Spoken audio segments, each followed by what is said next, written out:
More than 2,000 years ago, in the small town of Bethlehem, under the light of a bright star, a child was born. His name was Jesus, not just a prophet or teacher, but the Son of God, sent to bring hope to a world in darkness.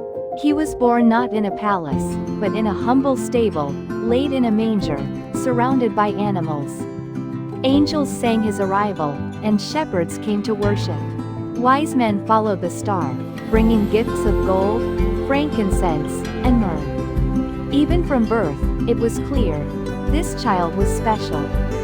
Jesus grew in wisdom, kindness, and obedience. Even at the age of 12, he amazed the teachers in the temple with his deep understanding of God. But it wasn't until he turned 30 that his divine mission began. He was baptized by John the Baptist in the River Jordan. As he rose from the water, the heavens opened, and a voice from above said, "This is my beloved Son, in whom I am well pleased." From that moment on, Jesus walked among the people, not as a king with armies, but as a servant with compassion. He healed the sick, gave sight to the blind, made the lame walk, and even raised the dead. He fed thousands with just a few loaves and fish. He calmed raging storms and walked on water. He touched hearts with his love. But more than his miracles, it was his message that changed lives. He preached forgiveness. He welcomed sinners. He showed mercy to the broken.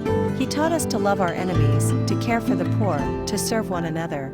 His words were simple, yet powerful. Love the Lord your God with all your heart, and love your neighbor as yourself. But not everyone accepted him. The religious leaders were angry. They feared his growing influence. They saw his love as a threat to their control. And so, they plotted to kill him.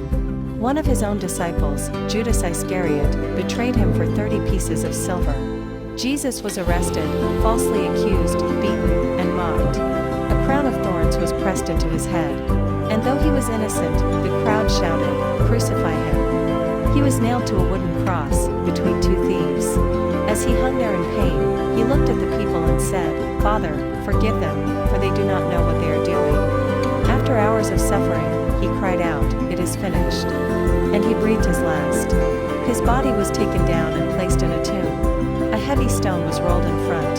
For 3 days, darkness seemed to win. But then, early on the third day, something miraculous happened. The stone was rolled away. The tomb was empty. Jesus had risen from the dead. He appeared to his disciples, alive and full of glory. Death had been defeated.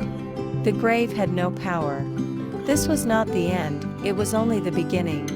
Before ascending to heaven,